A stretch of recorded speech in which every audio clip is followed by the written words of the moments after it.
Radhe Radhe friends. आज का ये वीडियो उन सभी विद्यार्थियों के लिए बहुत ज़्यादा इंपॉर्टेंट होने वाला है जो इस बार बिहार दरोगा का एग्जाम देने वाले हैं।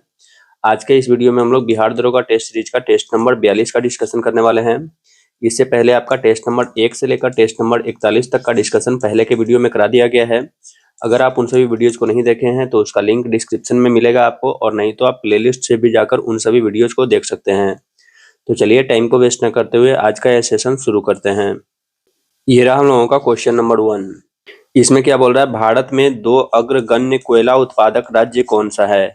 तो ये बड़ा कंफ्यूजिंग क्वेश्चन है। अगर बोला जाए 2 अग्रगण्य कोयला उत्पादक राज्य, तो उत्पादक राज्य में आपका हो जाएगा, उत्पादक राज्य के बारे में बात करेगा तो उत्पादक राज्य में आपका पहला नंबर पे हो जाएगा छत्तीसगढ़। उत्पादक राज्य में पहला नंबर पे हो जाएगा छत्तीसगढ़, जो देश के उत्पादन का 22% उत्पादन करता है। दूसरा नंबर पे हो जाएगा आपका उड़ीसा।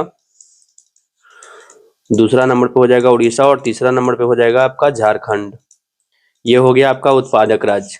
लेकिन अगर कोयला भंडार के बारे में बात करेगा, कोयला भंडार के बारे में, तो कोयला भंडार जो है वो सबसे ज्यादा है आपका झारखंड में। कोयला भंडार के बारे में बात करेगा तो झारखंड हो जाएगा आपका पहला नंबर पे। उसके बाद हो जाएगा आपका दूसरा नंबर पे उड़ीसा और तीसरा नंबर पे हो जाएगा आपका छत्तीसगढ़। ये क्वेश्चन कंफ्यूजिंग वाला क्वेश्चन है, इसको याद रखिएगा। तो यहाँ पर अग्रगण्य कोयला उत्पादक राज्य बोल रहा है, तो उत्पादक राज्य में हो जाएगा आपका ऑप्शन नंबर बी, उड़ीसा और छत्तीसगढ़। उड़ीसा और छत्तीसगढ़ जो हो जाएगा वो उत्पादक राज्य में हो जाएगा। अगर कोयला भंडार के बारे में बोलता तो पहला नंबर पे हो जाता झारखंड और दूसरा नंबर पे हो जाता उड़ीसा और तीसरा नंबर पे छत्तीसगढ़। अगर भंडार के बारे में बोलता तो इस क्वेश्चन का आंसर होता आपका ऑप्शन नंबर ए। लेकिन उत्पादक के बारे में पूछ रहा है तो इस क्वेश्चन का आंसर होगा आपका ऑप्शन नंबर बी। बढ़ते हैं नेक्स्ट क्वेश्चन नंबर 2। तो क्वेश्चन नंबर 2 में बोल रहा है, एक देशांतर से दूसरे देशांतर तक सूर्य के प्रकाश को पहुंचने में कितना समय लगता है। तो एक देशांतर से दूसरे देशांतर तक सूर्य के प्रकाश को पहुंचने में 4 मिनट का समय लगता है। इस क्वेश्चन का आंसर हो जाएगा आपका ऑप्शन नंबर सी। नेक्स्ट है हम लोगों का क्वेश्चन नंबर 3। तो क्वेश्चन नंबर 3 में आपका बोल रहा है, लैंड ऑफ केक्स निम्न में से किस देश को कहा जाता है। तो लैंड ऑफ केक्स बोला जाता है स्कॉटलैंड को। इस क्वेश्चन का आंसर हो जाएगा आपका ऑप्शन नंबर डी। नेक्स्ट है हम लोगों का क्वेश्चन नंबर 4। तो क्वेश्चन नंबर 4 में बोल रहा है आपका, निम्न में से हिमाचल प्रदेश के किस दर्रा से सतलज नदी भारत में प्रवेश करती है। तो सतलज नदी भारत में प्रवेश करती है आपका ऑप्शन नंबर सी में लिखा हुआ है, सीप किला दर्रा से। नेक्स्ट है हम लोगों का क्वेश्चन नंबर 5। तो क्वेश्चन नंबर 5 में बोल रहा है, कौन सी नदी बंगाल की खाड़ी में नहीं गिरती है। तो ये आपका ऑप्शन नंबर ए में लिखा हुआ है गोदावरी, ये बंगाल की खाड़ी में गिरती है। कावेरी भी बंगाल की खाड़ी में गिरती है। महानदी जो है वो भी बंगाल की खाड़ी में गिरती है। ये आपका ऑप्शन नंबर डी में जो लिखा हुआ है माही, ये माही नदी बंगाल की खाड़ी में नहीं गिरती है। इस क्वेश्चन का आंसर हो जाएगा आपका ऑप्शन नंबर डी। माही नदी के बारे में थोड़ा सा जान लेते हैं। तो ये जो नदी है ये आपका मध्य प्रदेश से निकलती है और राजस्थान और गुजरात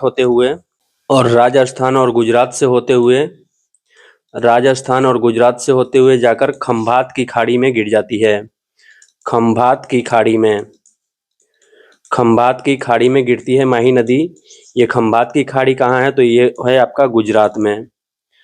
तो माही नदी बंगाल की खाड़ी में नहीं, खंभात की खाड़ी में गिरती है जो आपका गुजरात में है। नेक्स्ट है हम लोगों का क्वेश्चन नंबर 6। तो 6 में बोल रहा है, निम्न में से कौन सी राज्य बाण सागर परियोजना से लाभान्वित नहीं होता है। तो बाण सागर परियोजना से लाभान्वित होने वाला राज्य हो गया आपका बिहार, उसके बाद हो गया आपका उत्तर प्रदेश और उसके बाद हो गया आपका मध्य प्रदेश। ये जो राजस्थान है ये आपका बाण सागर परियोजना से लाभान्वित होने वाला नहीं है। तो इस क्वेश्चन का आंसर हो जाएगा आपका ऑप्शन नंबर डी। नेक्स्ट है हम लोगों का क्वेश्चन नंबर 7। तो क्वेश्चन नंबर 7 में आपका बोल रहा है, वर्ष 2011 की जनगणना के अनुसार देश की कुल जनसंख्या में ग्रामीण जनसंख्या प्रतिशत कितना है। तो इस क्वेश्चन का आंसर हो जाएगा आपका ऑप्शन नंबर बी, 68.8%। नेक्स्ट है हम लोगों का क्वेश्चन नंबर 8। विश्व की सबसे पुरानी जनजाति किसको माना जाता है। तो इस क्वेश्चन का आंसर हो जाएगा आपका ऑप्शन नंबर सी, जरवा। ये जो जनजाति है ये अंडमान निकोबार में निवास करती है। अंडमान निकोबार में निवास करने वाली जनजाति है जो विश्व की सबसे पुरानी जनजाति माना जाता है। नेक्स्ट है हम लोगों का क्वेश्चन नंबर 9। तो क्वेश्चन नंबर 9 में आपका बोल रहा है, क्वेश्चन नंबर 9 में आपका मैच करने के लिए दिया हुआ है, एक साइड लिखा हुआ है फसल और उसके दूसरे साइड लिखा हुआ है उस फसल से संबंधित राज्य। यहाँ पर लिखा हुआ है आपका नंबर ए में रागी, तो रागी किस राज्य का फसल है? तो ये है आपका कर्नाटक का। बाजरा किस राज्य का फसल है मुख्य रूप से? तो ये है आपका राजस्थान का। ज्वार किस राज्य का है? तो ज्वार है आपका महाराष्ट्र का। और उड़द किस राज्य का है? तो ये है आपका मध्य प्रदेश का। यानी आपका ए का हो गया 2, बी का हो गया 1, सी का हो गया 4 और डी का हो गया 3। 2, 1, 4, 3 कौन ऑप्शन में है आपका? तो आपका ऑप्शन नंबर डी इस क्वेश्चन का करेक्ट आंसर हो जाएगा। नेक्स्ट है हम लोगों का क्वेश्चन नंबर 10। तो क्वेश्चन नंबर 10 में आपका बोल रहा है निम्न में से कौन सा कारण बिहार के सूखेपन में शामिल है? तो नंबर 1 में लिखा हुआ है आपका मानसूनी वर्षा पर निर्भरता, तो ये भी इसका कारण है बिहार का सूखेपन का। आगे देख लेते हैं इसमें क्या लिखा हुआ है। नंबर 2 में लिखा हुआ है आपका नदियों में गाद के जमा होने से उथली हो जाना, तो ये भी इसका कारण है। नंबर 3 में लिखा हुआ है भूजल का अत्यधिक दोहन होना, ये भी इसका कारण है। यानी इस क्वेश्चन का आंसर हो जाएगा आपका ऑप्शन नंबर डी 1, 2, 3 सभी। नेक्स्ट है हम लोगों का क्वेश्चन नंबर 11। तो क्वेश्चन नंबर 11 में आपका बोल रहा है निम्न में से कौन सा भारतीय संविधान के 73वें संशोधन में सम्मिलित है? तो 73वें संशोधन में सम्मिलित है आपका जिला पंचायत 73वां संशोधन में सम्मिलित है, क्षेत्र पंचायत 73वां संशोधन में सम्मिलित है और ग्राम पंचायत भी 73वां संशोधन में सम्मिलित है। ये जो नगर पंचायत है आपका, ये आपका 73वां में नहीं, ये आपका 74वां संशोधन से सम्मिलित है। तो इस क्वेश्चन का आंसर हो जाएगा आपका ऑप्शन नंबर 4। नेक्स्ट है हम लोगों का 1 मिनट यहाँ पे बताना है कि दिए गए कूट से सही उत्तर चुनिए। तो कौन कौन सम्मिलित है ये बताना है। तो इसमें आपका पॉइंट नंबर 1, पॉइंट नंबर 2 और पॉइंट नंबर 3 होगा। तो इस क्वेश्चन का आंसर हो जाएगा आपका ऑप्शन नंबर बी। यहाँ पर ये इस क्वेश्चन का आंसर नहीं बताना था, इस क्वेश्चन का आंसर हो जाएगा आपका ऑप्शन नंबर बी। 1, 2 और 3 जो है वो सम्मिलित है। नेक्स्ट है हम लोगों का क्वेश्चन नंबर 12। क्वेश्चन नंबर 12 में आपका बोल रहा है समान नागरिक संहिता का उल्लेख कहाँ किया गया है? तो ये किया गया है आपका ऑप्शन नंबर डी में लिखा हुआ है राज्य के नीति निर्देशक सिद्धांत में। अनुच्छेद नंबर याद रखिएगा, अनुच्छेद नंबर आपका है 44। यह आपका राज्य समान नागरिक संहिता जो है अनुच्छेद 44 से संबंधित है, जो आपका राज्य के नीति निर्देशक सिद्धांत में लिखा गया है, उल्लेख किया गया है इसका। नेक्स्ट है हम लोगों का क्वेश्चन नंबर 13। तो 13 में आपका बोल रहा है भारतीय संविधान का निम्न में से कौन सा अनुच्छेद वार्षिक वित्तीय विवरण से संबंधित है? तो इस क्वेश्चन का आंसर हो जाएगा आपका ऑप्शन नंबर बी, अनुच्छेद नंबर 112। नेक्स्ट है हम लोगों का क्वेश्चन नंबर 14। संविधान के किस अनुच्छेद में कानून का समान संरक्षण प्रावधानित है? तो कानून का समान संरक्षण के बारे में बताया गया है अनुच्छेद नंबर 14 में, जो कि आपका ऑप्शन नंबर सी में है। नेक्स्ट है हम लोगों का क्वेश्चन नंबर 15। तो क्वेश्चन नंबर 15 में आपका बोल रहा है संसद शब्द निम्न में से किसको संदर्भित करता है? तो संसद शब्द जो है वो राष्ट्रीय विधायिका को संदर्भित करता है इसमें से। इस क्वेश्चन का आंसर हो जाएगा आपका ऑप्शन नंबर डी। नेक्स्ट है हम लोगों का क्वेश्चन नंबर 16। तो 16 में बोल रहा है आपका बिहार की 7 निश्चय भाग 2 में निम्नलिखित में से कौन सी योजना शामिल नहीं है? तो आपका ऑप्शन नंबर ए में लिखा हुआ है युवा शक्ति बिहार की प्रगति, ये शामिल है। सशक्त महिला सक्षम महिला, ये भी आपका शामिल है। स्वच्छ गांव समृद्ध गांव, ये भी आपका शामिल है। ये जो आपका ऑप्शन में डी लिखा हुआ है आर्थिक हल युवाओं को बल, ये उसमें शामिल नहीं है। तो इस क्वेश्चन का आंसर हो जाएगा आपका ऑप्शन नंबर डी। नेक्स्ट है हम लोगों का क्वेश्चन नंबर 17। तो क्वेश्चन नंबर 17 में आपका बोल रहा है निम्नलिखित कथनों पर विचार करें और इसमें से बताना है कि कौन सा कथन जो है वो सत्य है। तो नंबर 1 में लिखा हुआ है आपका बिहार में व्यक्तिगत सत्याग्रह के प्रथम सत्याग्रही डॉक्टर राजेंद्र प्रसाद थे, जो कि गलत लिखा हुआ है। बिहार में व्यक्तिगत सत्याग्रह के प्रथम सत्याग्रही जो थे वो थे डॉक्टर श्री कृष्ण सिंह, डॉक्टर श्री कृष्ण सिंह। और अगर राष्ट्रीय स्तर पर पहला सत्याग्रह का बारे में बात करेगा, राष्ट्रीय स्तर पर पहला सत्याग्रही, तो राष्ट्रीय स्तर पर जो पहला सत्याग्रही थे वो थे आपके विनोबा भावे। विनोबा भावे राष्ट्रीय स्तर पर पहला सत्याग्रही विनोबा भावे। और बिहार से संबंधित बात करेगा तो बिहार में डॉक्टर श्री कृष्ण सिंह जो, और यहाँ पर लिखा हुआ है आपका डॉक्टर राजेंद्र प्रसाद, जो कि आपका गलत हो गया। पॉइंट नंबर 2 में लिखा हुआ है बिहार में व्यक्तिगत सत्याग्रह के दूसरे सत्याग्रही जो थे वो अनुग्रह नारायण सिंह थे, तो ये पॉइंट आपका सही लिखा हुआ है। यानी इसमें से कौन सही है? तो इसका आंसर हो जाएगा आपका ऑप्शन नंबर बी, केवल 2 जो है वो सही है। नेक्स्ट है हम लोगों का क्वेश्चन नंबर 18। तो क्वेश्चन नंबर 18 में आपका बोल रहा है क्वेश्चन नंबर 18 में बोल रहा है बिहार सरकार द्वारा पुनः चालू किया गया रीगा चीनी मिल बिहार के किस जिले में स्थित है? तो ये जो रीगा चीनी मिल है ये आपका स्थित है ऑप्शन नंबर डी, सीतामढ़ी में। रीगा चीनी मिल कहाँ स्थित है? तो सीतामढ़ी। नेक्स्ट है हम लोगों का क्वेश्चन नंबर 19। तो क्वेश्चन नंबर 19 में आपका बोल रहा है बिहार का मक्का अनुसंधान केंद्र जो हाल ही में चर्चा में था, ये किस जिले में स्थित है? तो बिहार में जो मक्का अनुसंधान केंद्र है वो है आपका ऑप्शन नंबर बी में लिखा हुआ है बेगूसराय। बेगूसराय जिला में स्थित है। ये मक्का अनुसंधान केंद्र का स्थापना कब हुआ है? तो याद रखिएगा 4 मई 1997 को इसका स्थापना हुआ था। 4 मई 1997 को। नेक्स्ट है हम लोगों का क्वेश्चन नंबर 20। तो क्वेश्चन नंबर 20 में आपका बोल रहा है बिहार प्रांत को बंगाल प्रांत में कब शामिल किया गया था? तो इस क्वेश्चन का आंसर हो जाएगा आपका ऑप्शन नंबर डी 1733 ईस्वी में। उस समय कौन था शासक? तो इसका शासक था हम लोगों का शुजाउद्दीन के शासनकाल में। शुजाउद्दीन के शासनकाल में बिहार प्रांत को बंगाल प्रांत में 1733 ईस्वी में शामिल कर दिया गया था। ये जो शुजाउद्दीन जो था इसने अलीवर्दी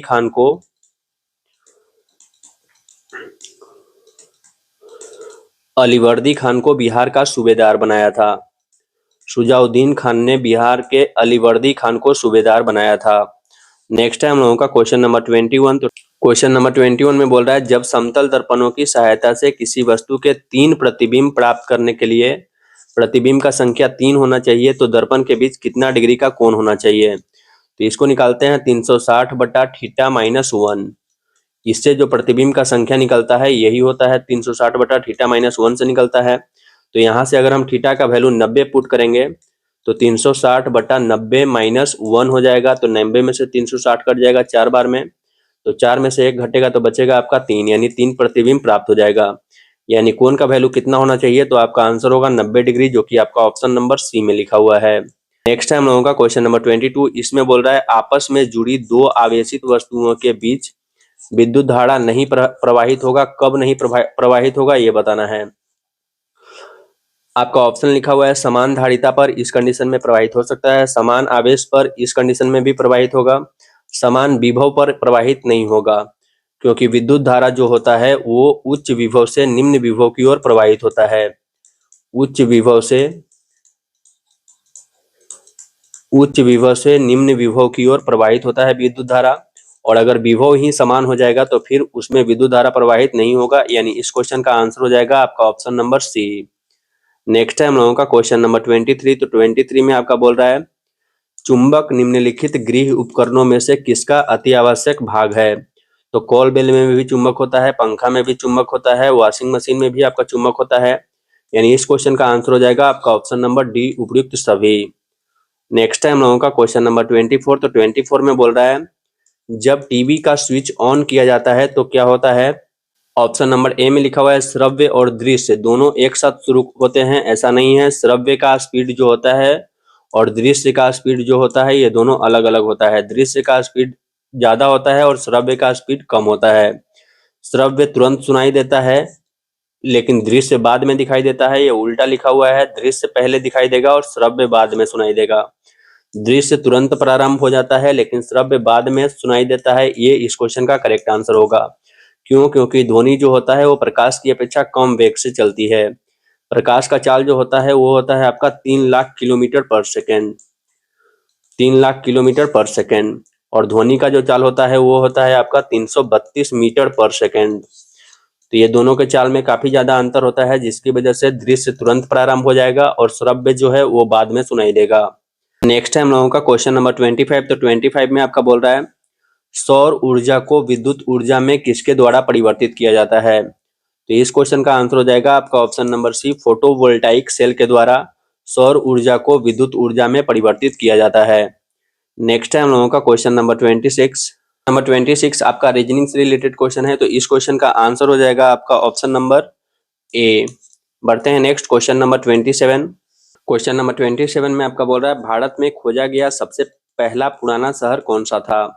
तो इस क्वेश्चन का आंसर हो जाएगा आपका option number C Harappa. Next है हम लोगों का क्वेश्चन नंबर 28। तो 28 में बोल रहा है निम्नलिखित में से कौन सा एक ईसा पूर्व 6ठी सदी में प्रारंभ में भारत का सर्वाधिक शक्तिशाली नगर राज्य था? तो इस क्वेश्चन का आंसर हो जाएगा आपका ऑप्शन नंबर ए मगध। नेक्स्ट है हम लोगों का क्वेश्चन नंबर 29। किसको एशिया की रोशनी कहा जाता है? तो एशिया की रोशनी कहे जाने वाले व्यक्ति का नाम है आपका गौतम बुद्ध, जो कि आपका ऑप्शन नंबर बी में है।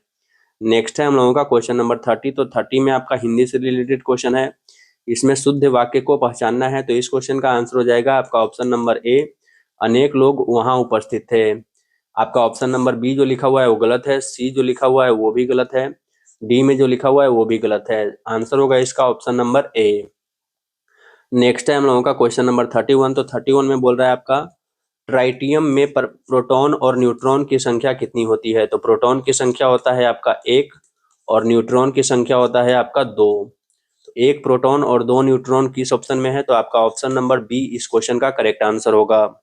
नेक्स्ट है हम लोगों का क्वेश्चन नंबर 32। निम्नलिखित में से किस नाइट्रोजन ऑक्साइड में नाइट्रोजन की सबसे अधिक ऑक्सीकरण अवस्था है।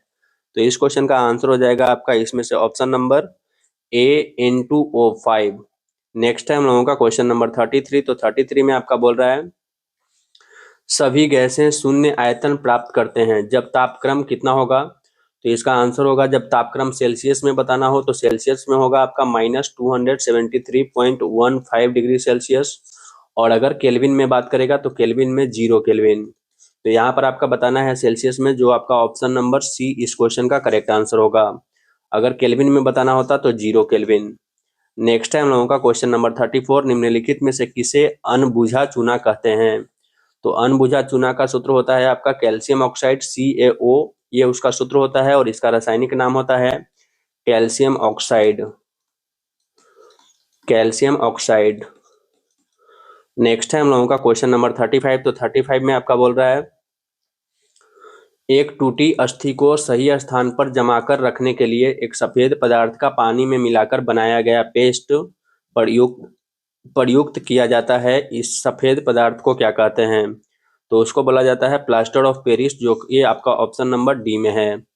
नेक्स्ट है हम लोगों का क्वेश्चन नंबर 36। तो क्वेश्चन नंबर 36 में आपका बोल रहा है कैश ऑन डिलीवरी प्रणाली में खरीदार भुगतान कब करता है, पेमेंट कब करता है, ये बताना है। तो कैश ऑन डिलीवरी में जब किसी को वस्तु मिल जाएगा तो उस समय वो पेमेंट करता है। तो इस क्वेश्चन का आंसर हो जाएगा आपका ऑप्शन नंबर सी, उत्पाद प्राप्त करते समय वो भुगतान करता है।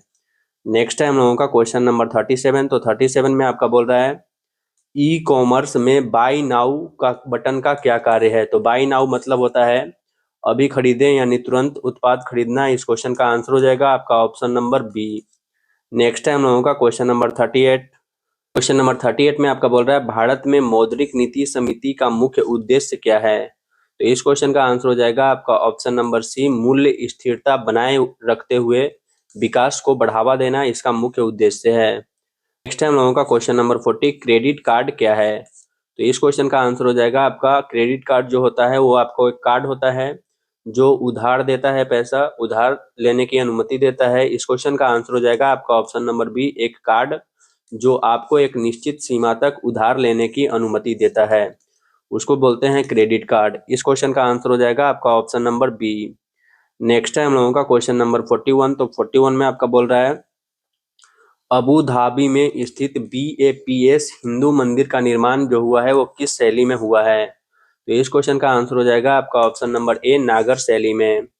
नेक्स्ट है हम लोगों का 42, सल्तनत काल में भू राजस्व का सर्वोत्तम ग्रामीण अधिकारी जो होता था उसको क्या कहते थे। तो इस क्वेश्चन का आंसर हो जाएगा आपका option number A, Chaudhary.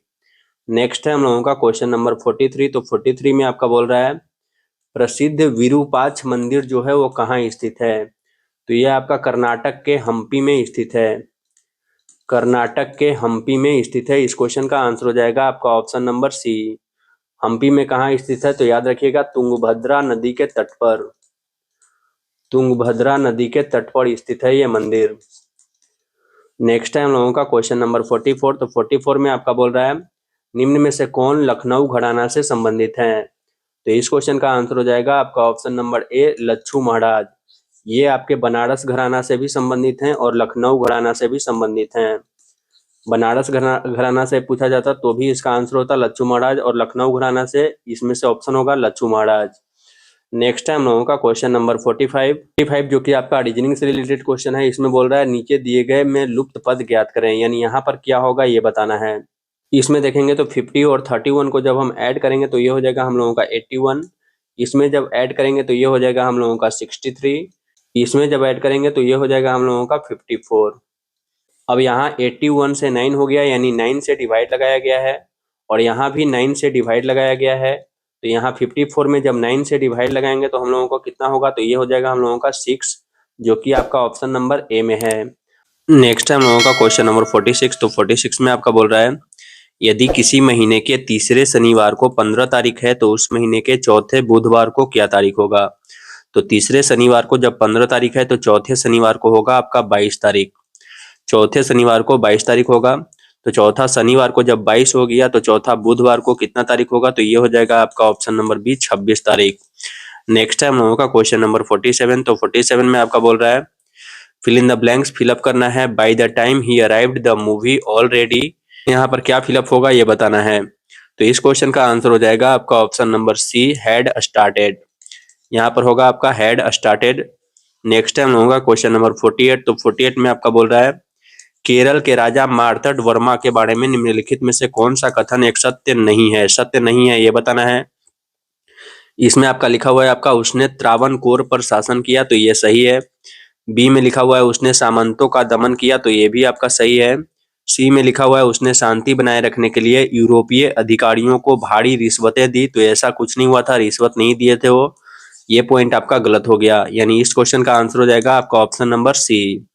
Next है हम लोगों का क्वेश्चन नंबर 49। क्वेश्चन नंबर 49 में बोल रहा है, स्वतंत्रता पूर्व अवधि में ब्रिटिश सरकार द्वारा भारत में आधुनिक शिक्षा के प्रसार का मुख्य उद्देश्य क्या था। तो इस क्वेश्चन का आंसर हो जाएगा आपका ऑप्शन नंबर बी छोटे प्रशासनिक पदों पर नियुक्ति हेतु शिक्षित भारतीयों की आवश्यकता। नेक्स्ट है हम लोगों का क्वेश्चन नंबर 50। तो क्वेश्चन नंबर 50 में आपका बोल रहा है, नाई धोबी बंद सामाजिक बहिष्कार का एक रूप था जो 1919 में हुआ था, ये किसके लिए हुआ था ये बताना है। तो इस क्वेश्चन का आंसर हो जाएगा आपका ऑप्शन नंबर एक किसानों द्वारा चलाया गया था। ये प्रतापगढ़ जिला में चलाने वाला ये एक बहिष्कार था, जिसमें नाई और धोबी ने अपना काम करना बंद कर दिया था। नाई ने बाल काटना बंद कर दिया था और धोबी ने कपड़ा धोना बंद कर दिया था। नेक्स्ट है हम लोगों का क्वेश्चन नंबर 51। तो क्वेश्चन नंबर 51 में आपका बोल रहा है, भारत में गरम दलीय आंदोलन का पिता किसे कहा जाता है। तो गरम दल के जो नेता थे उसमें से पिता बोला जाता था उनको बाल गंगाधर तिलक को। इस क्वेश्चन का आंसर हो जाएगा आपका ऑप्शन नंबर बी। नेक्स्ट है हम लोगों का क्वेश्चन नंबर 52। तो 52 में आपका बोल रहा है, दक्षिण अफ्रीका में महात्मा गांधी द्वारा प्रकाशित पत्रिका का नाम क्या था। तो दक्षिण अफ्रीका में महात्मा गांधी द्वारा जो प्रकाशित पत्रिका हुई थी उसका नाम था आपका इंडियन ओपिनियन। इसकी शुरुआत कब हुई थी, तो इसकी शुरुआत हुई थी 1903 ईस्वी में। इसमें महात्मा गांधी के साथ साथ एक और व्यक्ति थे, उनका नाम था आपका M.H. नजर। M.H. नजर, इस नाम को भी याद रखिएगा। महात्मा गांधी के साथ ये भी थे इस इंडियन ओपिनियन पत्रिका को प्रकाशित करने में। दक्षिण अफ्रीका में ये कहाँ हुआ था, तो याद रखिएगा दक्षिण अफ्रीका में डरबन में। दक्षिण अफ्रीका में डरबन में। नेक्स्ट है हम लोगों का क्वेश्चन नंबर 53। तो 53 में आपका बोल रहा है, निम्नलिखित में से कौन सी सूचना प्रौद्योगिकी शब्दावली नहीं है। तो आपका मोडेम जो है वो है, अपलोड जो है वो भी है, साइबर स्पेस भी है, ये प्रकाश भंडारण जो लिखा हुआ है ये आपका नहीं है। तो इस क्वेश्चन का आंसर हो जाएगा आपका ऑप्शन नंबर ए। नेक्स्ट है हम लोगों का क्वेश्चन नंबर 54। इसमें बोल रहा है, निम्न में से कौन AI का नैतिक विचार नहीं है। तो इस क्वेश्चन का आंसर हो जाएगा आपका option number C machine learning model का आकार। नेक्स्ट है हम लोगों का क्वेश्चन नंबर 55। तो 55 में आपका बोल रहा है, यूट्रोफिकेशन का अर्थ क्या है। तो यूट्रोफिकेशन का अर्थ होता है जल निकायों में पोषक तत्वों की अत्यधिक वृद्धि, उसको बोला जाता है यूट्रोफिकेशन।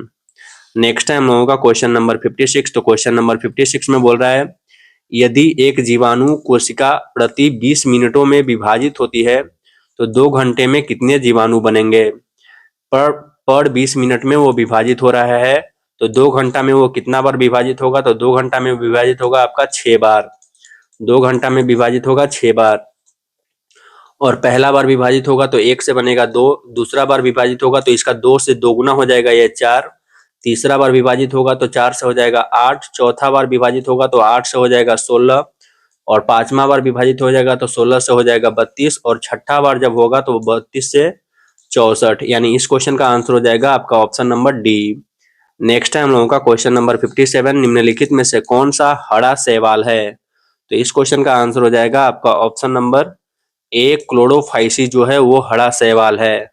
नेक्स्ट है हम लोगों का क्वेश्चन नंबर 58। तो 58 में आपका बोल रहा है, 80% से अधिक सेल में पाया जाने वाला पदार्थ क्या होता है। तो सेल में 80% से ज्यादा पाया जाने वाला पदार्थ होता है वो होता है आपका जल। इस क्वेश्चन का आंसर हो जाएगा आपका ऑप्शन नंबर डी। नेक्स्ट है हम लोगों का क्वेश्चन नंबर 59। क्वेश्चन नंबर 59 में बोल रहा है जीवन रक्षक हार्मोन किस ग्रंथि से स्रावित होता है। तो इस क्वेश्चन का आंसर हो जाएगा आपका ऑप्शन नंबर ए एड्रीनल ग्रंथि से। एड्रीनल ग्रंथि को ही बोला जाता है अर्धविकी ग्रंथि। एड्रीनल ग्रंथि का ही दूसरा नाम होता है अर्धवृक्क ग्रंथि। नेक्स्ट है हम लोगों का क्वेश्चन नंबर 60। इसमें बोल रहा है मानव शरीर में क्षुद्रांत्र के 3 संरचनात्मक भागों की लंबाई का कौन सा सही ह्रासवान क्रम है। ह्रासवान मतलब घटते हुए क्रम में इसमें से कौन है। तो सबसे ज्यादा होता है आपका शेषांत्र, ये होगा सबसे ज्यादा। उसके बाद होगा आपका मध्यांत्र और उसके बाद होगा आपका ग्रहणी, जो कि आपका ऑप्शन नंबर डी में है। नेक्स्ट है हम लोगों का क्वेश्चन नंबर 61। तो 61 में आपका बोल रहा है अमरनाथ यात्रा की सुरक्षा के लिए भारतीय सेना ने कौन सा ऑपरेशन शुरू किया था। तो इस क्वेश्चन का आंसर हो जाएगा आपका option number C operation Shiva. Next है हम लोगों का 62। भारत के 87वें ग्रैंड मास्टर कौन बने हैं। तो इस क्वेश्चन का आंसर हो जाएगा आपका option number B Hari Krishnan A. ये जो है ये आपके 87वें ग्रैंड मास्टर बने हैं। नेक्स्ट है हम लोगों का क्वेश्चन नंबर 63। तो 63 में आपका बोल रहा है हाल ही में ISS जाने वाले पहले भारतीय अंतरिक्ष यात्री शुभांशु शुक्ला की पृथ्वी पर सफल वापसी हुई है। इनका जन्म कहाँ हुआ है। तो इनका जन्म हुआ है आपका उत्तर प्रदेश के लखनऊ में। उत्तर प्रदेश के लखनऊ में कब जन्म हुआ है तो ये भी याद रखिएगा 10 अक्टूबर 1985 को। 10 अक्टूबर 1985 को इनका जन्म हुआ था। इन्हें गगनयान मिशन के लिए चुना गया था। गगनयान मिशन के लिए इन्हीं को चुना गया था। नेक्स्ट है हम लोगों का क्वेश्चन नंबर 64। इसमें बोल रहा है हाल ही में विश्व युवा कौशल दिवस 2025 कब मनाया गया है। तो इस क्वेश्चन का आंसर हो जाएगा आपका ऑप्शन नंबर डी 15 जुलाई को। विश्व युवा कौशल दिवस 15 जुलाई को मनाया गया है। नेक्स्ट है हम लोगों का क्वेश्चन नंबर 65। तो 65 में बोल रहा है आपका सतत विकास लक्ष्य सूचकांक 2025 में भारत को कौन सा स्थान मिला है। तो ये जो सूचकांक हुआ है सतत विकास लक्ष्य, इसमें भारत का स्थान 99वां है। इस क्वेश्चन का आंसर हो जाएगा आपका ऑप्शन नंबर ए। नेक्स्ट है हम लोगों का क्वेश्चन नंबर 66। इसमें बोल रहा है आपका हाल ही में केंद्रीय मंत्री नितिन गडकरी ने भारत के दूसरे सबसे लंबे केबल स्टेड सिगंदूर पुल का उद्घाटन कहाँ किया है। तो इस क्वेश्चन का आंसर हो जाएगा आपका ऑप्शन नंबर बी कर्नाटक में। कर्नाटक में कहा तो कर्नाटक के शिवमोगा जिला में। शिवमोगा जिला में यह उद्घाटन किया गया है नितिन गडकरी के द्वारा। नेक्स्ट है हम लोगों का क्वेश्चन नंबर 67। तो 67 में आपका बोल रहा है हाल ही में दिवंगत फौजा सिंह का 114 साल की उम्र में सड़क दुर्घटना में निधन हुआ है। इनका संबंध किससे था। तो ये जो फौजा सिंह जो थे वो आपके धावक थे। इस क्वेश्चन का आंसर हो जाएगा आपका ऑप्शन नंबर ए। नेक्स्ट है हम लोगों का क्वेश्चन नंबर 68। तो 68 में बोल रहा है हाल ही में राष्ट्रपति श्रीमती द्रौपदी मुर्मू ने किसे कलिंग रत्न पुरस्कार 2024 से सम्मानित किया है। तो कलिंग रत्न पुरस्कार 2024 का जो मिला है वो मिला है आपको धर्मेंद्र प्रधान को। कब मिला है तो याद रखिएगा जुलाई 2025 में। जुलाई 2025 में मिला है, लेकिन ये पुरस्कार आपका 2024 का था। कहाँ मिला है तो ये भी याद रखिएगा आपका मिला है उड़ीसा के कटक में। उड़ीसा के कटक में कब मिला है तो ये आपका जुलाई 2025 में क्या था तो ये भी याद रखिएगा सरला दास की 600वीं जयंती पर उनको ये पुरस्कार मिला है। 600वीं जयंती पर उनको ये पुरस्कार मिला है समारोह के दौरान।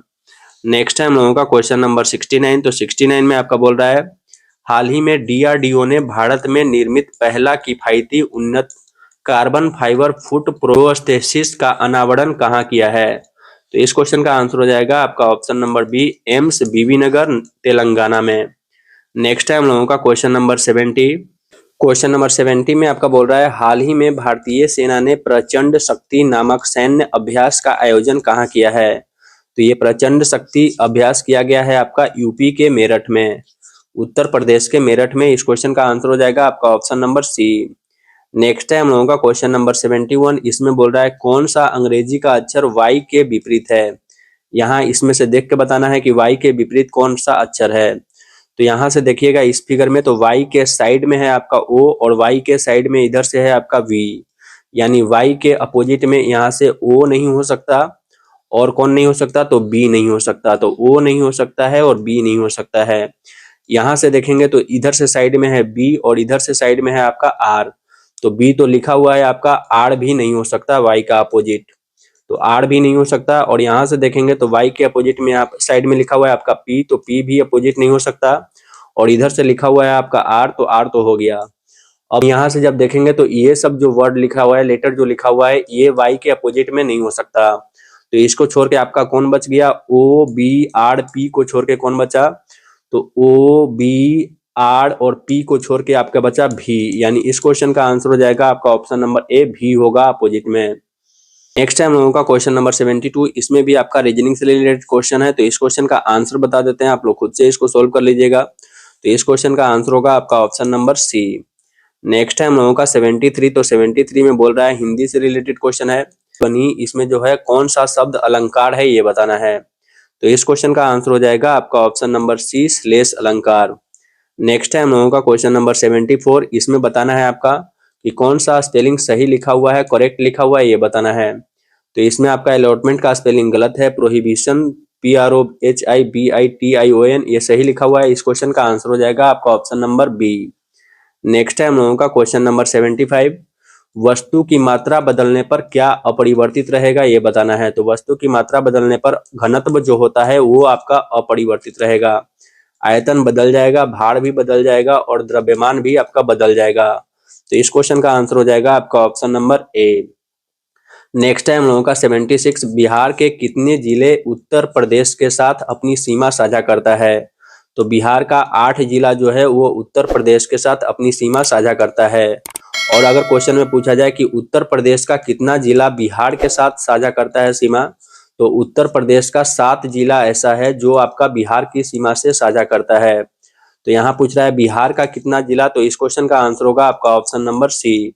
अगर क्वेश्चन रहता कि उत्तर प्रदेश का कितना जिला बिहार की सीमा से साझा करता है, तो उसका आंसर होता है आपका 7। नेक्स्ट है हम लोगों का क्वेश्चन नंबर 77, तो क्वेश्चन नंबर 77 में बोल रहा है हर थाली में बिहारी तरकारी के मूल मंत्र को साकार करते हुए बिहार के सहकारिता एवं कृषि क्षेत्र ने दशरथ मांझी श्रम एवं नियोजन अध्ययन संस्थान परिसर से 10 प्रकार की सब्जियां निम्न में से किस खाड़ी क्षेत्र में भेजी गई, तो इस क्वेश्चन का आंसर हो जाएगा आपका ऑप्शन नंबर बी संयुक्त अरब अमीरात।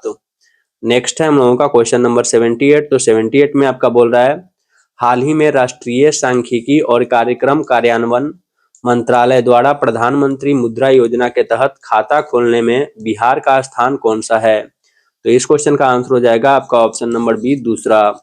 नेक्स्ट है हम लोगों का क्वेश्चन नंबर 79, तो 79 में आपका बोल रहा है क्वेश्चन नंबर 79 में बोल रहा है एक्ट ईस्ट पॉलिसी किस भारतीय प्रधानमंत्री द्वारा शुरू की गई थी और इसका मुख्य उद्देश्य क्या था, तो एक्ट ईस्ट पॉलिसी जो था वो शुरू किया गया था आपका नरसिम्हा राव के द्वारा, PV नरसिम्हा राव के द्वारा ये शुरू किया गया था, नरसिम्हा राव के द्वारा ये शुरू किया गया था। ये कब शुरू किया गया था, तो 1991 ईस्वी में, 1991 ईस्वी में ये शुरू किया गया था। लेकिन नरेंद्र मोदी ने इसी का नाम बदलकर नरेंद्र मोदी ने क्या कर दिया है, तो नरेंद्र मोदी ने कर दिया है इसी का नाम बदलकर look east policy, look east policy. और नाम बदलने के बाद इसका शुरुआत किया है नरेंद्र मोदी ने 2014 ईस्वी में, 2014 ईस्वी में नरेंद्र मोदी ने इसी का नाम बदलकर इसका शुरुआत किया है। तो आप लोग इसका आंसर अपने हिसाब से खुद से देख लीजिएगा, क्योंकि यहाँ पर आपका नरेंद्र मोदी भी ऑप्शन में दिया हुआ है और नरसिम्हा राव भी दिया हुआ है, तो इसका आंसर आप लोग अपने हिसाब से देख लीजिएगा। नेक्स्ट है हम लोगों का क्वेश्चन नंबर 80, तो क्वेश्चन नंबर 80 में आपका बोल रहा है पुराने संसद भवन को किस वर्ष संविधान सदन के रूप में नया नाम दिया गया, तो इस क्वेश्चन का आंसर हो जाएगा आपका ऑप्शन नंबर बी 2023 में, 19 सितंबर 2023 को, 19 सितंबर 2023 को जो पुराना संसद भवन था उसको नया नाम दिया गया है संविधान सदन। नेक्स्ट है हम लोगों का क्वेश्चन नंबर 81, निम्न में से किस विदेशी यात्री ने अनारकली की दंत कथा का उल्लेख किया है, तो इस क्वेश्चन का आंसर हो जाएगा आपका option number D William Finch ने, विलियम फिंच ने अनारकली की दंत कथा का उल्लेख किया है। नेक्स्ट है हम लोगों का क्वेश्चन नंबर 82, 82 में बोल रहा है आपका मुगल बादशाह अकबर के शासनकाल में किस ग्रंथ का बहर उल अस्मार के शीर्षक से फारसी में अनुवाद किया गया? तो इस क्वेश्चन का आंसर हो जाएगा आपका ऑप्शन नंबर ए राजतरंगिणी। नेक्स्ट है हम लोगों का क्वेश्चन नंबर 83, ठगों के दमन में निम्नलिखित में से कौन संबद्ध था? तो इस क्वेश्चन का आंसर हो जाएगा आपका option number B colonel Sleeman. और इसके साथ साथ एक और था, वो कौन था? तो Lord William Bentinck. Lord William Bentinck, इस नाम को भी आप लोग याद रखिएगा, लॉर्ड विलियम बेंटिक भी था इसमें।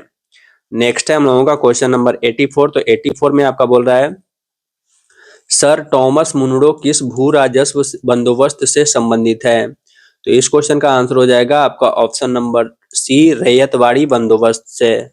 नेक्स्ट है हम लोगों का क्वेश्चन नंबर 85। तो 85 में आपका बोल रहा है पागलपंथी विद्रोह जो हुआ था वो किसका विद्रोह था, ये बताना है। तो इस क्वेश्चन का आंसर हो जाएगा आपका ऑप्शन नंबर बी गारों का। नेक्स्ट है हम लोगों का क्वेश्चन नंबर 86। तो 86 में बोल रहा है आपका जिस प्रकार मोनार्च तितली से संबंधित है उसी प्रकार माबा किससे संबंधित है? तो इस क्वेश्चन का आंसर हो जाएगा आपका ऑप्शन नंबर सी सांप से। नेक्स्ट है हम लोगों का क्वेश्चन नंबर 87। तो 87 में बोल रहा है आपका बिहार के बेगूसराय जिले में स्थित बरौनी तेल शोधक कारखाना का निर्माण किस पंचवर्षीय योजना काल के दौरान किया गया था? इसका निर्माण स्टार्ट हुआ था आपका द्वितीय पंचवर्षीय योजना के अंतर्गत। द्वितीय पंचवर्षीय योजना के अंतर्गत वो कब से कब तक था? तो वो था आपका 1956 से 1961 कार्यकाल का था। 1956 से 1961 कार्यकाल था द्वितीय पंचवर्षीय योजना का। इसी समय में ये जो है बरौनी तेल शोधक कारखाना उसका निर्माण स्टार्ट हुआ था, लेकिन ये आपका चालू हुआ था 1964 ईस्वी में। 1964 ईस्वी में। तो इसका आंसर होना चाहिए, आप लोग अपने हिसाब से देख लीजिएगा कि द्वितीय पंचवर्षीय योजना होना चाहिए या फिर 1964 ईस्वी में तृतीय पंचवर्षीय योजना होना चाहिए। नेक्स्ट टाइम लोगों का क्वेश्चन नंबर 88। तो 88 में आपका बोल रहा है लोकेश्वर शतक नामक पुस्तक के रचनाकार कौन है? तो इस क्वेश्चन का आंसर हो जाएगा आपका option number B Vajradatta. Next है हम लोगों का 89, बिहार विधानसभा चुनाव 2025 कौन से क्रम का हुआ है, ये बताना है। तो बिहार विधानसभा चुनाव जो हुआ है वो हुआ है आपका 18वीं जो 2025 में हुआ है।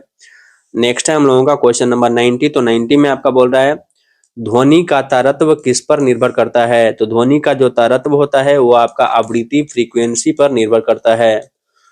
फ्रीक्वेंसी पर निर्भर करता है ध्वनि का तारतम्य। नेक्स्ट है हम लोगों का क्वेश्चन नंबर 91।